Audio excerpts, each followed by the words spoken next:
ക്ലാസ്സിൽ നമ്മൾ renaissance literature വരെ നമ്മൾ പറഞ്ഞ് അവസാനിപ്പിച്ചു അല്ലേ. ഇന്നത്തെ ക്ലാസ്സിൽ നമ്മൾ എന്താണ് നവോത്ഥാന സാഹിത്യം എന്നത് മുതൽ പറഞ്ഞു തുടങ്ങും. ഓക്കെ, 10ാം ക്ലാസ്സിൻ്റെ ഒന്നാമത്തെ പാഠമാണ് നമ്മൾ എടുത്തുകൊണ്ടിരിക്കുന്നത്. 4 ഭാഗം നമ്മൾ ഓൾറെഡി അപ്ലോഡ് ചെയ്ത് ഒരു പ്ലേലിസ്റ്റ് ആക്കിയിട്ടുണ്ട്. അതെല്ലാവരും കണ്ട് പഠിച്ചിട്ട് വേണം ഈ ഒരു ഭാഗം കാണാനായിട്ട്. ഓക്കെ, നമുക്ക് സ്റ്റാർട്ട് ചെയ്യാം. ഓക്കെ, നവോത്ഥാന സാഹിത്യത്തിനെ പറ്റിയിട്ടാണ് നമ്മൾ ഇന്ന് സ്റ്റാർട്ട് ചെയ്യുന്നത്. ആദ്യം ഒരു കോട്ട് തന്നിട്ടുണ്ട്. ആരാണ് പറഞ്ഞിരിക്കുന്നത്? വില്യം ഷേക്സ്പിയർ ജൂലിയസ് സീസർ എന്ന് പറയുന്ന അദ്ദേഹത്തിൻ്റെ നാടകത്തിലെ ഒരു വരിയാണ് മുകളിൽ കൊടുത്തിരിക്കുന്നത്. എന്താണ്? It is not in the stars to hold our destiny but in ourselves. ഒരു നക്ഷത്രത്തിലുമല്ല നമ്മുടെ വിധി എഴുതി വെച്ചിരിക്കുന്നത്. എന്തിലാണ്? നമ്മൾ തന്നെയാണ് നമ്മുടെ വിധി നിർണ്ണയിക്കുന്നത് അല്ലേ. ഡെസ്റ്റിനി എന്ന് വെച്ചിട്ടുണ്ടെങ്കിൽ വിധി. അപ്പോൾ ഒരു നക്ഷത്രവുമല്ല നമ്മുടെ വിധി നിർണ്ണയിക്കുന്നത്. ആരാണ്? നമ്മൾ തന്നെയാണ് എന്നാണ് വില്യം ഷേക്സ്പിയർ പറയുന്നത്. ഓക്കെ, ഇനി നമ്മളോട് പറയാണ്, examine the influence of humanism as reflected in these lines by Shakespeare.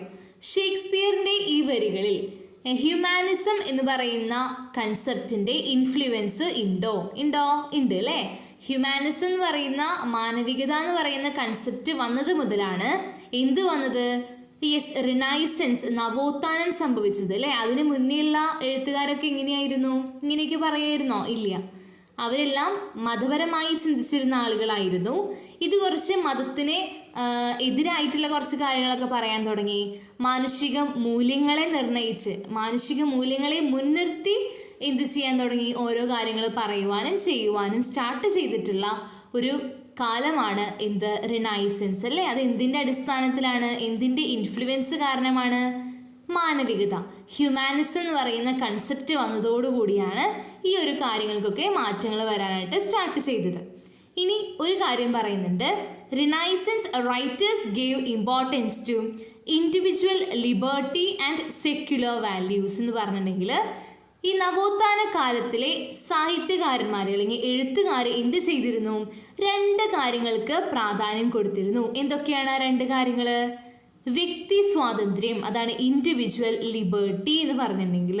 അതേപോലെ തന്നെ മതേതര മൂല്യങ്ങൾ, മതത്തിൻ്റെ മാത്രമല്ല, മതത്തിന് എതിരായിട്ടുള്ള അല്ലെങ്കിൽ മതത്തിൽ നിലനിൽക്കാത്ത കുറച്ച് കാര്യങ്ങളൊക്കെ ഉണ്ടല്ലോ, മാനവികതയ്ക്ക് ഇമ്പോർട്ടൻസ് കൊടുക്കുന്ന, അതാണ് സെക്യുലർ വാല്യൂസ് എന്ന് പറഞ്ഞിട്ടുണ്ടെങ്കിൽ. അപ്പോൾ ഈ 2 കാര്യങ്ങൾക്ക് ആര് പ്രാധാന്യം കൊടുത്തിരുന്നു?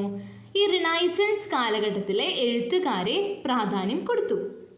Okay, the basic characteristic of Renaissance literature was its breaking away from the scholasticism of the Middle Age. നമ്മൾ കഴിഞ്ഞ ക്ലാസ്സിലോ അതിന് മുന്നത്തെ ക്ലാസ്സിലോ പഠിച്ചില്ലേ സ്കോളാസ്റ്റിസിസം എന്താണ്? യെസ്, അതിൽ നിന്ന് നമ്മൾ അതാണോ ഫോളോ ചെയ്യുന്നത്? അല്ലേ, അതല്ല. അത് തുടച്ചു നീക്കിക്കൊണ്ട് റിനൈസൻസ്, നവോത്ഥാനത്തിന് പ്രാധാന്യം നമ്മൾ കൊടുത്തിരുന്നു. അതൊരു മാറ്റത്തിന് കാരണമാണ്. ഈ സ്കോളാസ്റ്റിസം എന്ന് പറയുന്ന കൺസെപ്റ്റ് ഇല്ലാതാക്കിയത് കൊണ്ട് തന്നെ എന്താണ്? ഈ റിനൈസൻസ് ഒരുപാട് നവോത്ഥാന കലകൾ രൂപം കൊണ്ടു. Although influenced by ancient Greco Roman culture, most Renaissance writers choose to produce their works in regional languages എന്ന് പറഞ്ഞു കഴിഞ്ഞാൽ അവിടെ ഓൾറെഡി ഏതൊരു സംസ്കാരം ഉണ്ടായിരുന്നു? ഏത് സംസ്കാരം ഉണ്ടായിരുന്നു? ഗ്രീക്കോ റോമൻ കൾച്ചർ അവിടെ ഓൾറെഡി ഉണ്ടായിരുന്നു. അത് പണ്ട് തൊട്ടേ ഫോളോ ചെയ്യുന്നത് കൊണ്ട് തന്നെ പെട്ടെന്നൊന്നും ഇല്ലാതാക്കാനായിട്ട് ഈ പറഞ്ഞ ഗ്രീക്കോ റോമൻ കൾച്ചർ നമുക്ക് പറ്റില്ല. എന്നിരുന്നാൽ കൂടി ഈ നവോത്ഥാന കാലഘട്ടത്തിൽ എഴുതിയിരുന്ന എഴുത്തുകാർ എന്ത് ചെയ്തിരുന്നു? എങ്ങനെയാണ്, ഏത് ഭാഷയിലാണ് അവർ എഴുതിയിരുന്നത്?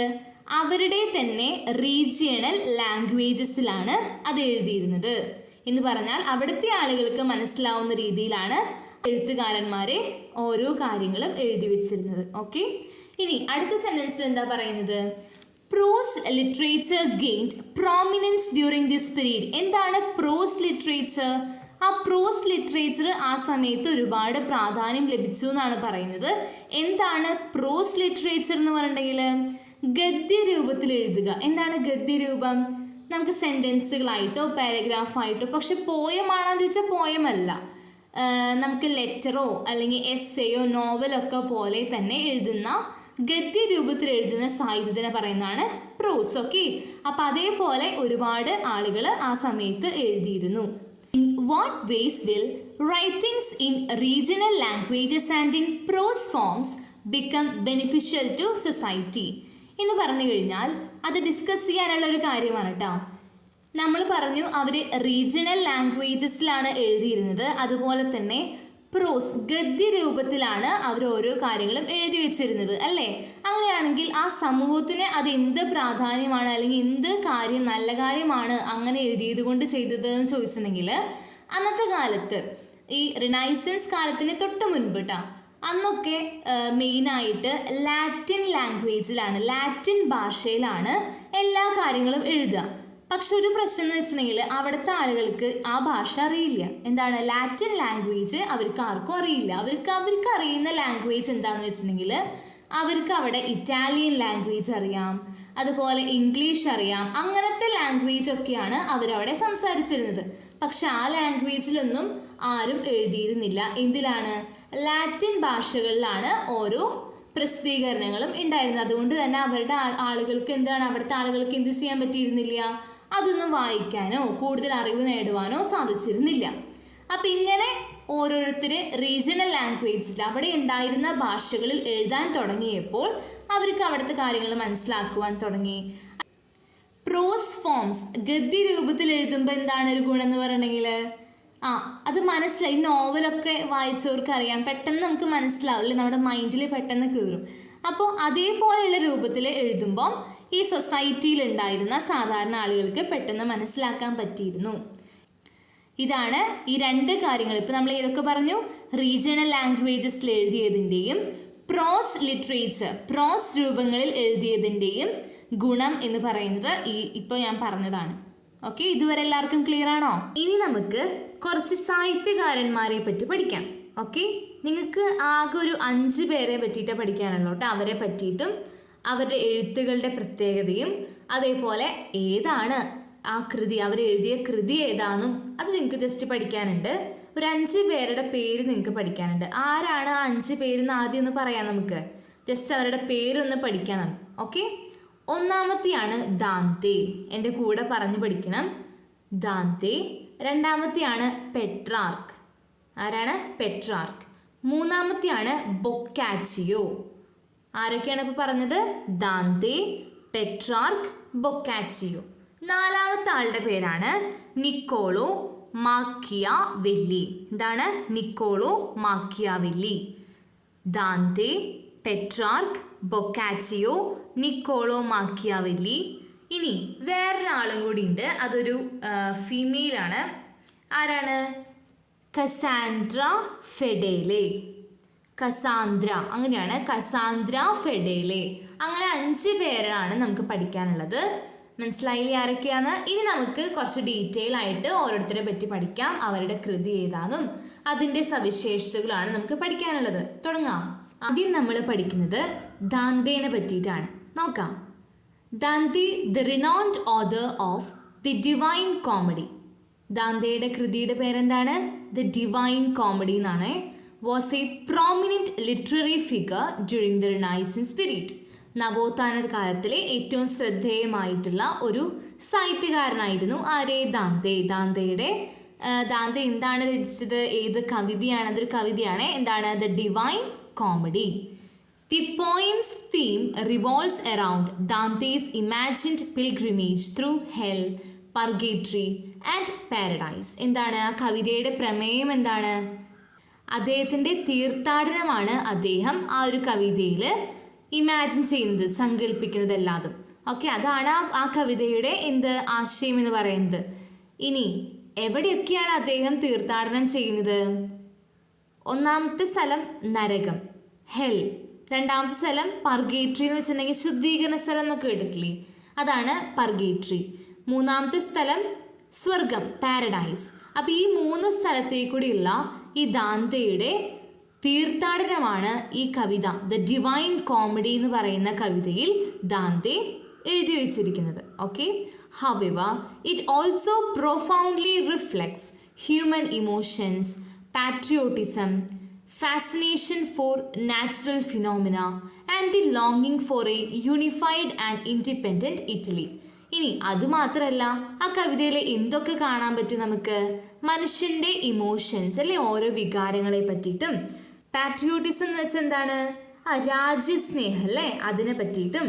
അതേപോലെ ഫാസിനേഷൻ ഫോർ നാച്ചുറൽ ഫിനോമിന എന്ന് വെച്ചിട്ടുണ്ടെങ്കിൽ പ്രകൃതിയിലുള്ള ഓരോ പ്രതിഭാസങ്ങൾക്കും ഉള്ള മനുഷ്യൻ്റെ ഒരു എന്താ പറയുക, ജിജ്ഞാസ, അതും.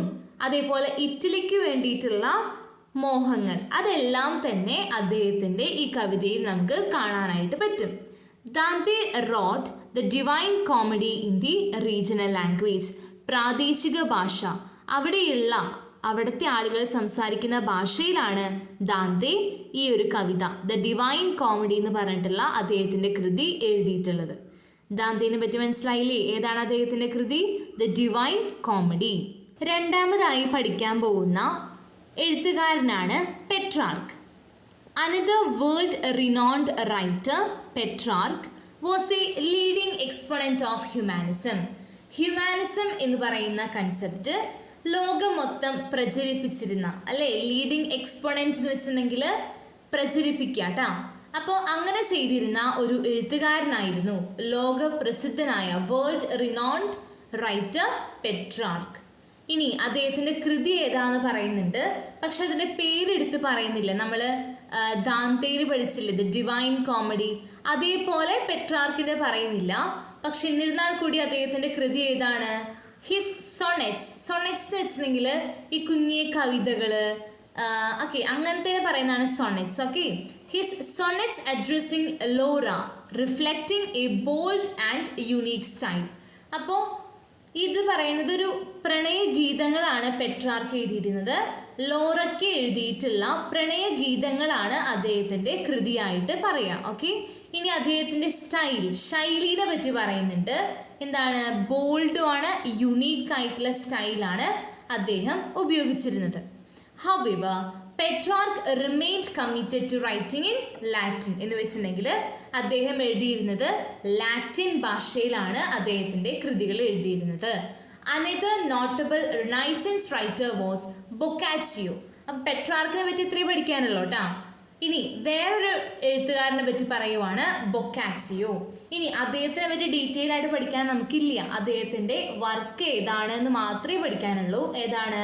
ബൊക്കാച്ചിയോ എന്ന് പറഞ്ഞ റൈറ്ററിൻ്റെ വർക്ക് ഏതാണ്? ദി ഡെക്കാമെറോൺ. ഇപ്പം നമ്മൾ 3 പേരെ പറ്റി പഠിച്ചു. ഏതൊക്കെയാണ്? ദാന്തെനെ പറ്റി പഠിച്ചു. അദ്ദേഹത്തിൻ്റെ കൃതി ഏതാണ്? The Divine comedy. പെട്രാർക്ക് എന്ന് പറയുന്ന റൈറ്ററിനെ പറ്റി പഠിച്ചു. അത് സൊണറ്റ്സ് ആണ് അല്ലേ, പ്രണയഗീതങ്ങൾ. ആർക്ക് എഴുതിയതാണ്? ലോറയ്ക്ക് എഴുതിയിട്ടുള്ള പ്രണയഗീതങ്ങളാണ് പെട്രാർക്കിൻ്റെ കൃതിയായിട്ട് നമ്മൾ പഠിച്ചത്. ഇനി മൂന്നാമത്തെ എന്താണ് പഠിച്ചത്? ബൊക്കാച്ചിയോ അല്ലേ. ബൊക്കാച്ചിയോന്റെ കൃതി ഏതാണ്? വർക്ക് ഏതാണ്? ദി ഡെക്കാമെറോൺ.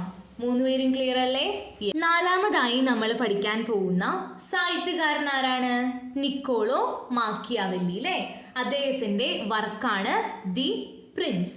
ഓക്കെ, അപ്പോൾ അദ്ദേഹത്തിൻ്റെ വർക്കിലൂടെ നിക്കോളോ പറയാൻ ശ്രമിക്കുന്നത് എന്താണെന്നറിയോ? കുറേ രാഷ്ട്രീയപരമായിട്ടുള്ള ചിന്തകളാണ്, പൊളിറ്റിക്കൽ തോട്ട്സ് ആണ് അദ്ദേഹം ദി പ്രിൻസിലൂടെ പങ്കുവെക്കുന്നത് കേട്ടോ. ഇനി അതെന്തൊക്കെയാണ് അദ്ദേഹത്തിൻ്റെ മനസ്സിലുള്ളത് നമുക്ക് അടുത്തത് അവിടെ പറയുന്നുണ്ട്. എന്തൊക്കെയാണ് ബുക്കിൽ പറയുന്നത് എന്ന് നമുക്ക് വായിക്കാം. He believed that a ruler's paramount responsibility is to maintain the authority and security of the state. ഇനി അദ്ദേഹം വിശ്വസിച്ചിരുന്നത് ഒരു ഭരണകർത്താവിൻ്റെ പ്രധാന കടമ അല്ലെങ്കിൽ പാരമൗണ്ട് റെസ്പോൺസിബിലിറ്റി എന്ന് പറയുന്നത് എന്താണ്?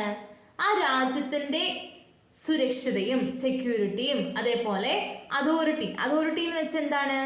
അധികാരം അല്ലേ. അധികാരവും സുരക്ഷിതത്വവും നിലനിർത്തുക, മെയിൻറ്റെയിൻ ചെയ്യുക എന്നതാണ് ഒരു ഭരണകർത്താവിൻ്റെ പ്രധാനപ്പെട്ട റെസ്പോൺസിബിലിറ്റി, കടമ എന്ന് പറയുന്നത്. He also believed that individuals are generally selfish, driven by a desire for power and material prosperity. ഇനി അദ്ദേഹം വിശ്വസിക്കുന്ന കുറച്ച് കാര്യങ്ങൾ പറയാണ്. ഓരോ വ്യക്തികളും വളരെ സ്വാർത്ഥരാണ് എന്നാണ് അദ്ദേഹം വിശ്വസിച്ചിരുന്നത്. അതുപോലെ തന്നെ ഓരോ വ്യക്തികൾക്കും അധികാരം വേണം, അതേപോലെ സമ്പത്ത്, മെറ്റീരിയൽ പ്രോസ്പെരിറ്റി എന്ന് വെച്ചിട്ടുണ്ടെങ്കിൽ ഓരോ വസ്തുക്കളും, സമ്പത്തായാലും അങ്ങനത്തെ ഗോൾഡ് അങ്ങനെ സംഭവങ്ങളൊക്കെ ഇല്ലേ, അതൊക്കെ അതിനോടൊക്കെയുള്ള ആർത്തിയാണ് ഓരോ ഇൻഡിവിജ്വൽസിനും ഓരോ വ്യക്തികൾക്കും ഉള്ളത് എന്ന് അദ്ദേഹം വിശ്വസിച്ചിരുന്നു. He advocated that a head of state should remain impartial and avoid showing favoritism or obligation to specific groups among the subjects. എന്ന് പറഞ്ഞു കഴിഞ്ഞാൽ അദ്ദേഹം പറയാണ്, അങ്ങനെ ഇരിക്കുമ്പം ആ ഒരു രാജ്യത്തിന്റെ തലവന് ഒരിക്കലും ഒരു വിഭാഗം, ആ സമൂഹത്തിലെ ഒരു വിഭാഗം ആളുകളോട് പ്രത്യേകിച്ച് ഇഷ്ടം, ഫേവറൈറ്റിസം ഒന്നും കാണിക്കാനായിട്ട് പാടില്ല, അവിടെ ഒരു പാർഷ്യാലിറ്റിയും കാണിക്കാനായിട്ട് പാടില്ല എന്നാണ് അദ്ദേഹം പറയുന്നത്. In the Prince Machiavelli portrays an administrator who is different from the traditional medieval feudal administrators. അദ്ദേഹത്തിന്റെ ദി പ്രിൻസ് എന്ന് പറയുന്ന ബുക്കില് അല്ലെങ്കിൽ ആ ഒരു കൃതിയില് അദ്ദേഹം പറഞ്ഞു വെക്കുന്നത് ഈ പണ്ട് കാലത്ത് ഉണ്ടായിരുന്ന മിഡീവിയൽ ഫ്യൂഡലിസത്തിൽ ഉണ്ടായിരുന്ന ഭരണകർത്താക്കളെ പോലെയുള്ള ഒരു റൂളറിനെയല്ല അദ്ദേഹം കാണിച്ചു വെക്കുന്നത്. അദ്ദേഹം ഇപ്പം നമ്മൾ നേരത്തെ പറഞ്ഞ കുറെ കാഴ്ചപ്പാടില്ലേ, അതേപോലെയുള്ള ഒരു അഡ്മിനിസ്ട്രേറ്റർ, ഒരു റൂളറിനെയാണ് അദ്ദേഹം ദി പ്രിൻസ് എന്ന് പറയുന്ന കൃതിയിലൂടെ വരച്ചു കാട്ടുന്നത്. ക്ലിയർ ആണോ? നിക്കോളോ മാക്കിയവെല്ലിയുടെ ദി പ്രിൻസ് എന്ന് പറയുന്ന പുസ്തകത്തിൽ പ്രധാനമായിട്ട് എന്താണ്? പൊളിറ്റിക്കൽ തോട്ട്സ് ആണ് അല്ലേ, രാഷ്ട്രീയപരമായിട്ടുള്ള ചിന്തകളാണ് കാണിക്കുന്നത്. ക്ലിയർ ആണോ? ഇപ്പൊ 4 എണ്ണം നമ്മൾ പഠിച്ചു. ക്ലിയർ ആണെന്ന് വിചാരിക്കുന്നു. ഇനി 5ാമത്തെ നമുക്ക് നോക്കാം. 5ാമത്തെ ആരാന്ന ഞാൻ പറഞ്ഞത്, പേര് പറഞ്ഞത് നമ്മള് കെസാന്ദ്ര ഫെഡേലെ അല്ലേ. During the Italian renaissance several women recognize the significance of women. അപ്പോൾ ഈ നവോത്ഥാനം, ഇറ്റലിയിൽ നവോത്ഥാനം സംഭവിച്ചപ്പം ഒരുപാട് സ്ത്രീകളും ഈ ഒരു മാനവികതയെ പറ്റി മനസ്സിലാക്കാനായിട്ട് തുടങ്ങി. Among them, the most notable was the humanist and writer Cassandra Fedele. അതിൽ ഏറ്റവും പ്രധാനപ്പെട്ട ഒരാളായിരുന്നു ആരെ? Cassandra ഫെഡേലെ. She earned a name through her writings and speeches emphasizing the importance of providing higher education to women. അപ്പോൾ ഈ Cassandra എന്ത് ചെയ്തിരുന്നു? ഒരുപാട് എഴുത്തുകൾ എഴുതിയിരുന്നു, സ്പീച്ചസ് നടത്തിയിരുന്നു. അതിലൊക്കെ എന്തിനാണ് പ്രാധാന്യം കൊടുത്തിരുന്നത്? സ്ത്രീകളുടെ ഉന്നത വിദ്യാഭ്യാസത്തിന് പ്രാധാന്യം കൊടുത്തിട്ടാണ് ഈ Cassandra സംസാരിച്ചിരുന്നത്. Fedele maintained a lively correspondence with wealthy Italian lords who championed humanism. എന്ന് പറഞ്ഞു കഴിഞ്ഞാൽ എന്താണ്? ഇറ്റലിയിൽ ഉണ്ടായിരുന്ന മാനവികവാദികൾ അല്ലെങ്കിൽ മാനവികതയോട് ഒത്തുപോവാത്ത കുറേ ആളുകൾ ഉണ്ടായിരുന്നു, അവിടുത്തെ പ്രഭുക്കന്മാർ. Okay, wealthy Italian lords. അവരൊക്കെയുമായിട്ട് ഈ ഫെഡേലെ വളരെ നല്ലൊരു ബന്ധം പുലർത്തിയിരുന്നു. എന്തിനാണ്? അവരുമായിട്ട് ലെറ്റേഴ്സ് അയച്ചിട്ടും സ്പീച്ചസിലൂടെയും ഒക്കെ ഇതിൻ്റെ ഇമ്പോർട്ടൻസ് ഇങ്ങനെ പറഞ്ഞുകൊണ്ടിരുന്നിരുന്നു. ആ പറഞ്ഞിരുന്ന സ്പീച്ചസും റൈറ്റിങ്സും എല്ലാം തന്നെ പ്രിന്റ് ചെയ്ത് പബ്ലിഷ് ചെയ്ത് എല്ലാ ജനങ്ങളിലേക്കും എത്തിച്ചിരുന്നു. ആരെ? Cassandra Fedele. In due course the influence of Renaissance extended beyond Italy, impacting the literature of other countries. Consequently, numerous remarkable works were produced in other parts of the world. എന്താണ്? പിൻകാലത്ത് ഈ renaissance നവോത്ഥാനത്തിൻ്റെ influence കാരണം ഇറ്റലിയിൽ ഈ നവോത്ഥാനം ഒതുങ്ങി നിന്നില്ല. ഈ ലോകമെമ്പാടും അല്ലെങ്കിൽ ബാക്കി രാജ്യങ്ങളിലോട്ടും ഈ നവോത്ഥാനം പടരാനായിട്ട് തുടങ്ങി. അതിൻ്റെ ഒരു ഭാഗമായി അവിടെയും ലോകത്തിൻ്റെ പല ഭാഗങ്ങളിലും ഒരുപാട് സാഹിത്യകാരന്മാരും അവരുടെ കൃതികളും ഉണ്ടാവാനായിട്ട് തുടങ്ങി. ഓക്കെ, അതിൻ്റെ കുറച്ച് എക്സാമ്പിൾസ് കൊടുത്തിട്ടുണ്ട്. ഒരു 5 എണ്ണം എക്സ്ട്രാ പറയുന്നുണ്ട് കേട്ടോ. അത് ഏതൊക്കെയാണ്, ആരാണ് കൃതി എഴുതിയിട്ടുള്ളത്, ഏതാണ് ആ കൃതി, അത് ഏത് രാജ്യത്തിൻ്റെ ആണൊക്കെ പറയുന്നുണ്ട്. നമുക്ക് പഠിക്കാം. 1ാമത്തെയാണ് ഇറാസ്മസ്. ഇറാസ്മസ് എന്ന് പറയുന്ന സാഹിത്യകാരൻ്റെ വർക്കാണ് ഇൻ പ്രേസ് ഓഫ് ഫോളി. ഏതാണ് കൺട്രി? നെതർലാൻഡിലെ ഒരു വർക്കാണ് കേട്ടോ അത്. Erasmus in praise of Foley, Netherland. ഇനി ഇംഗ്ലണ്ടിലെ 2 പ്രധാനപ്പെട്ട ഓതറിനെയും കൃതിനെയും പറ്റി പറയുന്നുണ്ട് കേട്ടോ. നോക്കാം. 2ാമത്തെ ഏതാണ്?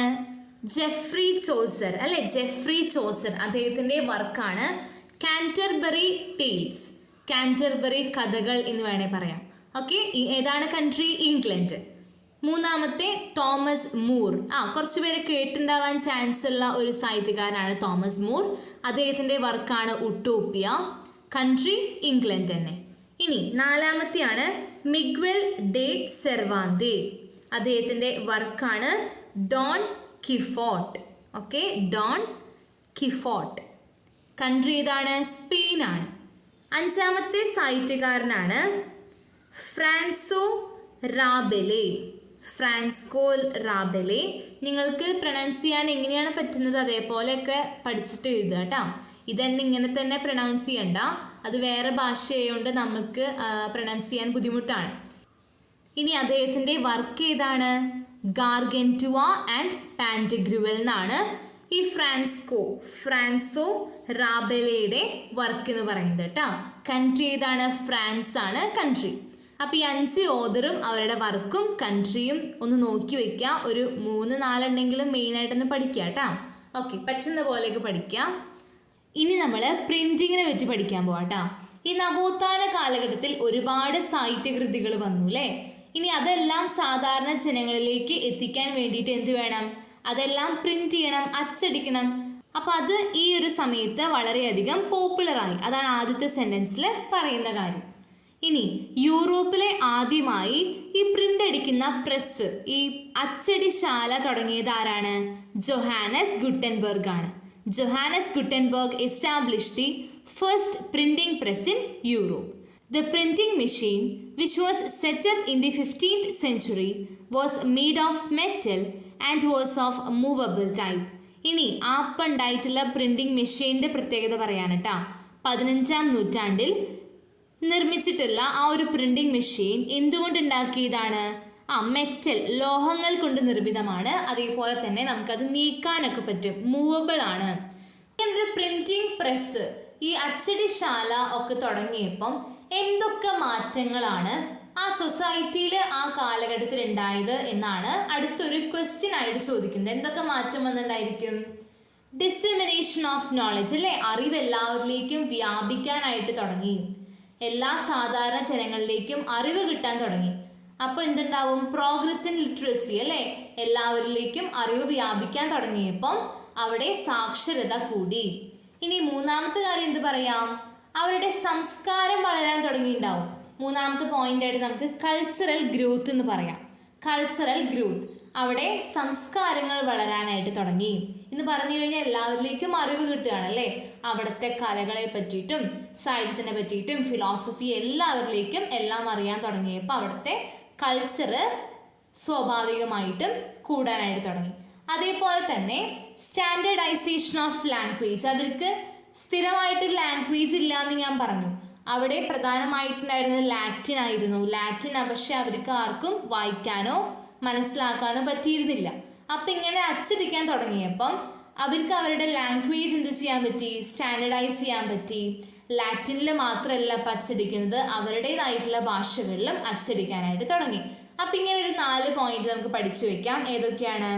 ഡിസെമിനേഷൻ of knowledge, progress in literacy, cultural growth, standardisation of language. വേറെയും പോയിന്റ് നിങ്ങൾക്ക് കിട്ടുവാണെങ്കിൽ അത് നിങ്ങൾക്ക് എഴുതി വയ്ക്കാം. Okay. With the invention of the printing press, people started reading literary works extensively എന്ന് പറഞ്ഞാൽ ഈ പ്രിന്റിംഗ് പ്രസ്സൊക്കെ തുടങ്ങിയപ്പം ആളുകളെ കൂടുതൽ ഈ സാഹിത്യകൃതികളെല്ലാം വായിക്കാനൊക്കെ തുടങ്ങി. ഓക്കെ, എല്ലാവരിലേക്ക് എത്തുമല്ലേ, അപ്പം എല്ലാവർക്കും വായിക്കാൻ പറ്റാനായിട്ട് തുടങ്ങി. കാരണം അവരുടെ റീജിയണൽ ലാംഗ്വേജസിലും കൂടെ അച്ചടിക്കുന്നത് കൊണ്ട് അവർക്ക് സിമ്പിളായിട്ട് വായിക്കാൻ പറ്റും. അപ്പോൾ ഇതുവരെ എല്ലാവർക്കും ക്ലിയർ ആണെന്ന് വിചാരിക്കുന്നു. നമ്മൾ എന്താണ് പഠിച്ചത്? നവോത്ഥാനവും സാഹിത്യകൃതികളെ പറ്റിയിട്ടാണ് പഠിച്ചത് അല്ലേ. എല്ലാവർക്കും ക്ലിയർ അല്ലേ? യെസ്. എന്നാൽ നമുക്ക് അടുത്തൊരു ടോപ്പിക്കിലോട്ട് പോവാം. നവോത്ഥാനവും അതുപോലെ തന്നെ ഹിസ്റ്റോറിയോഗ്രാഫി എന്ന് പറഞ്ഞാൽ ചരിത്ര രചനകൾ, അതാണ് നമ്മുടെ ടോപ്പിക്ക്.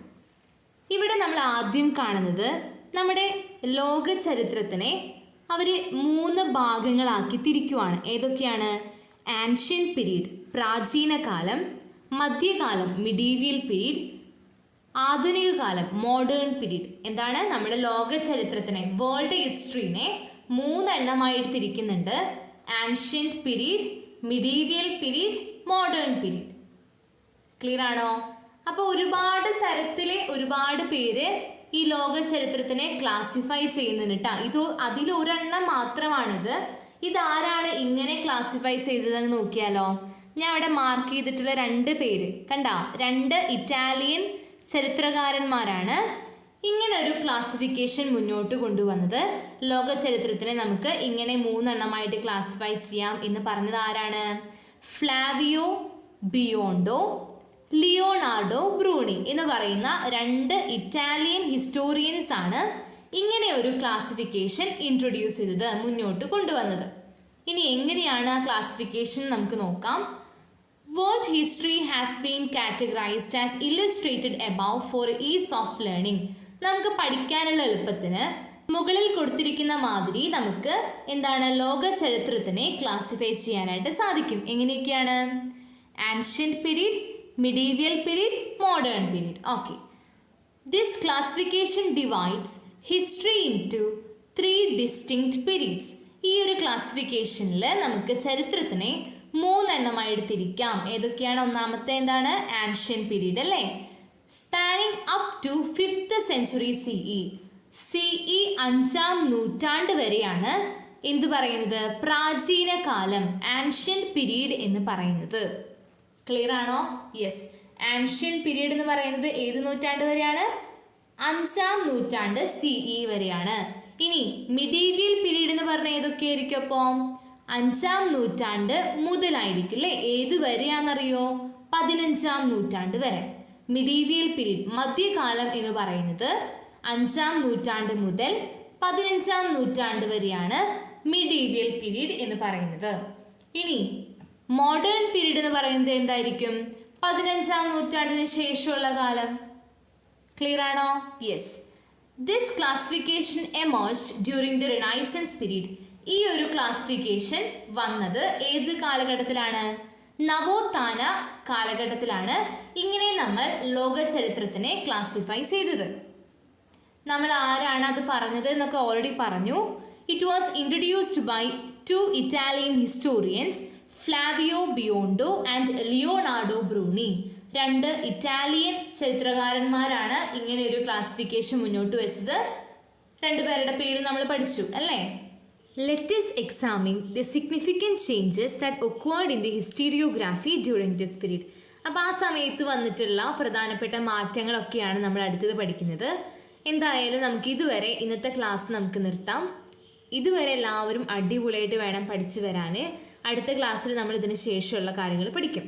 ഓക്കെ, അപ്പോൾ ആരെങ്കിലും നമ്മുടെ വീഡിയോസ് ആദ്യമായിട്ട് കാണുവാണെങ്കിൽ ലൈക്ക് ചെയ്യാൻ മറക്കരുത്. ഇഷ്ടപ്പെട്ട കമൻറ്റൊക്കെ ചെയ്യണം, സബ്സ്ക്രൈബ് ചെയ്യണം, ഫ്രണ്ട്സിനൊക്കെ അയച്ചു കൊടുക്കണം. ഓക്കെ, അപ്പോൾ അടുത്ത ക്ലാസ്സിൽ കാണാം.